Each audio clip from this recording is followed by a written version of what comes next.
Okay, picture this. Your family is late to church and you're sitting in the foyer outside of the chapel. You're on the green flower couch and you're looking ahead of you at the wall.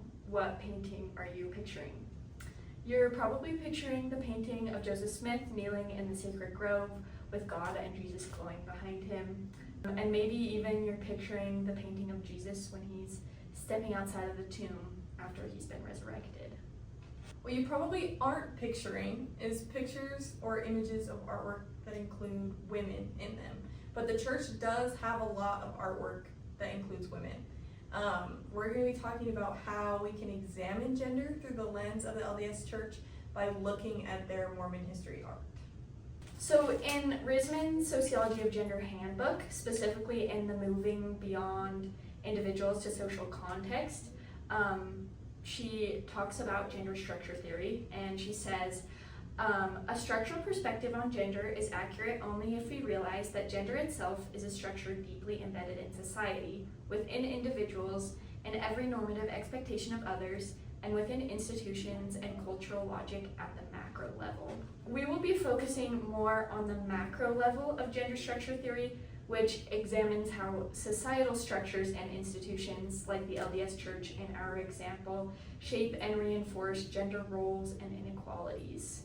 We'll specifically be looking at LDS art. We'll be looking at the beauty standards of women in the church, the portrayal of women's roles, and the presiding male presence that are all there in the art we'll be looking at. Okay, I don't know about you, but I see these videos online all the time talking about why are Mormons so beautiful, what's in the water out in Utah, why do they all look the exact same, why do they all have long blonde hair? What's their secret? What's with the Utah curls, By examining the Mormon art, we can see that these beauty standards of long blonde hair, perfect facial features, perfect side profiles, we can see how deeply ingrained they are in the Mormon church. And it's really evident in their images of art. So with these two pictures of art, we have the family of like the blonde woman with her blonde young girl and her husband, and the woman her hair is perfectly kept. She looks beautiful.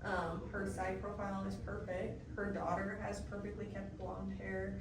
And then in the other picture, she's working on the lawn? She's frolicking. She's frolicking, yeah. And she looks perfect while she's frolicking. She has beautiful hair, blonde, again, put into this bun. She's thin, as with the other mother in the other image.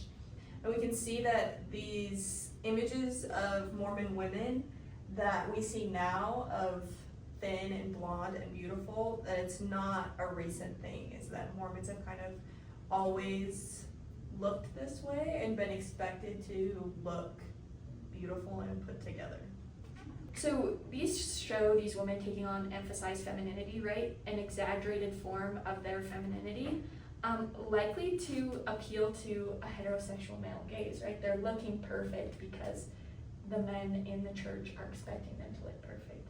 And you can see these ideals in these paintings. I think an interesting point is thinking about what heterosexual male gaze it is that they're appealing to. It's appealing to heterosexual men of now, and saying that our women, we're put together, we're beautiful, we're always presentable, and always appealing. Yeah.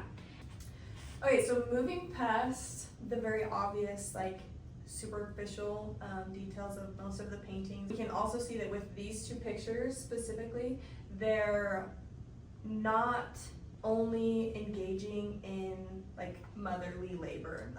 The woman in that first picture, she's carrying her baby and simultaneously helping push the handcart.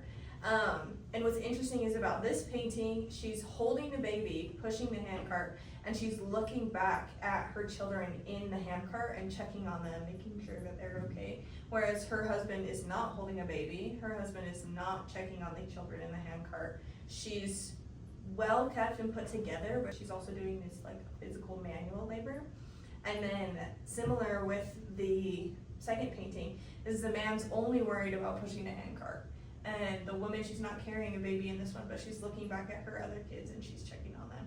So they're being depicted as performing this emotional labor that their husbands aren't performing in as well.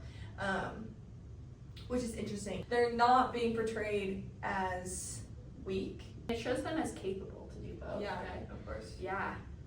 Okay, so looking at these next two paintings, you can kind of see the same thing. Now these women aren't pushing hand carts like the other ones, but they're still engaged in this physical labor on top of the emotional labor of motherhood. So looking at this of One Heart, Emma crossing the ice, you see that this woman is a mother above all else, right? She's literally swallowed by 5 or 6 kids. I can't even count how many are in this picture. And it shows her as physically strong, right? She's carrying these 2 children on her arms, and then all of her other ones are gripping her. So she's physically strong in that, and she's also enduring this freezing cold weather. But then she is also has the emotional labor of caring for her children, making sure that they're safe, putting on this strong and brave face from them when they're obviously in intense pain and fear. So you've got the physical labor and the emotional labor with this one too, in a slightly different context, but still with the pioneer story. These two, the father figures aren't even present, which is interesting. I thought that was especially interesting, especially with the first one of her crossing the ice. That one especially is the women are being depicted as capable. The women are not being portrayed as just bystanders. Mm-hmm. Bystanders in the church is they're playing a main role, and they're taking care of their kids while doing it and showing that they're strong in their faith. Yeah, absolutely. So now we're gonna kind of switch a little bit. So in these paintings, we just talked about how the women are painted as capable, right? The Mormon Church is advertising yes, look at these women, they're still beautiful, but they're strong, they're putting on this face of yeah, we think women are cool. So we're gonna look at this quote again from Risman's book, and she explores even when the actual formal rules and regulations begin to change, whether by government, courts, religion, higher education, or organizational rules, the organizational logic, the legitimating beliefs often remain, hiding male privilege in gender-neutral formal law. So I think this quote kind of goes along with this idea well. The Mormon Church is kind of, at this point in time, trying to say yes, women are strong, women are powerful, but that's not necessarily reflected in their structures. Mm-hmm. They still have this male privilege that's kind of hidden in there. And we can kind of see this privilege in these next images, this hidden male privileges, these hidden male privileges. So this image is called Come Let Us Rejoice, parentheses, the foundation of the Relief Society. So talking about the creation of the Relief Society, right, which is an LDS group of women who are above age 18, I think. And this picture is talking about the foundation of the Relief Society, or the creation of it.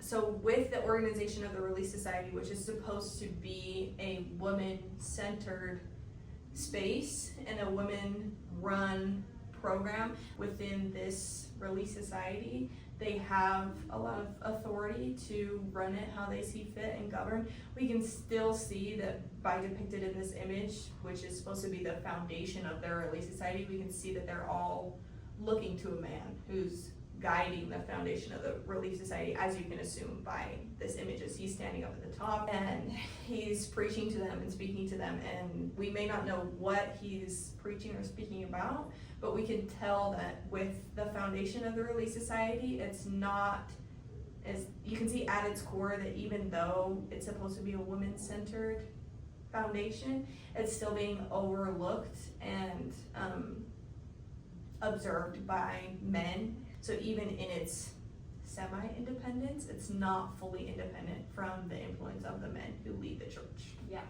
And let me tell you, there are no women sitting in on the elders' quorum meeting, right? Definitely not. It's just the men in the Relief Society.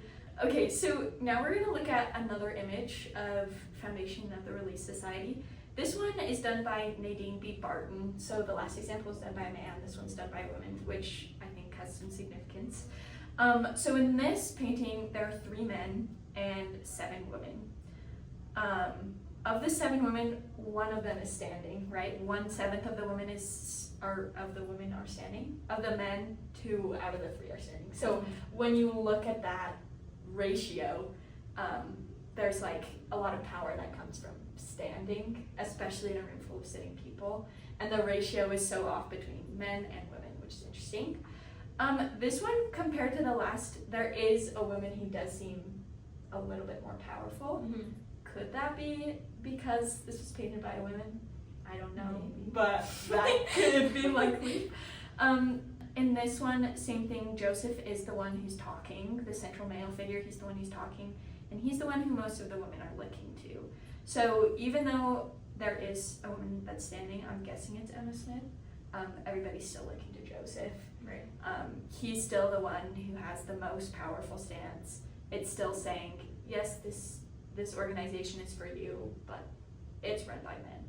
So it's this idea that women they're in the subordinate position, right? They're subordinated to these men, they're dependent on these men to even have their own group of people, right? So let's try connecting these to real life scenarios or real life attitudes towards women and towards the church. So how do these implications of women, do you think, in church impact the LDS women of today? Well, when you're putting it in the perspective of like women and how they view themselves, how they view other women, when you look at like the beauty standards we kind of set apart in the first section, they get these attitudes of like, oh, if I'm a good Mormon woman, I have to look like this. When you look at the second one of these, women who are taking care of their families, crossing the plains, doing all this physical and emotional labor, that says a lot about like the pressure put on women to be mothers, but to also do other stuff on top of that. Like, you got to do this physical stuff and this emotional stuff. And that kind of puts that expectation on them a little bit. But it also shows them that they're capable of doing it. So it's not all a bad thing. Yeah. And then you kind of have this last section where you look at like this underlying male presence and, putting myself in the shoes of a Mormon woman in the church, I would think that, reminds me that everything is up to the men in the church, right? I think another thing that's worth noting is like with this art, we can see that the messages that the art is showing is that they're subtle, and just because they're subtle doesn't mean that they're not there and that they're not picked up on by Mormon women and by any other LDS member. Yeah, and it's good to keep in mind too that like the examples of art that we looked at today were just relating to church history, to like the foundation of the church, to pioneers and stuff like that. And the Mormon church has a lot of art like biblical stories and stuff like that, and a lot of these themes are still present in those images as well. Yeah, this was a very specific and narrow scope, and we were still able to find lots of art that shows those examples. Yeah, with those little hidden messages. You have to look at it for an extra minute or two, but you'll figure it out. You'll see them. Okay, so at the beginning of this podcast, we asked the question, when you're sitting in the church foyer, what artwork do you see? You probably won't see an image of a woman, but next time you're looking at these paintings, try to think about some of the hidden gender messages in them, and think about how we can use art as a way to examine the way that gender works in these different social structures, in these different institutions. Thanks for watching. Thanks for watching.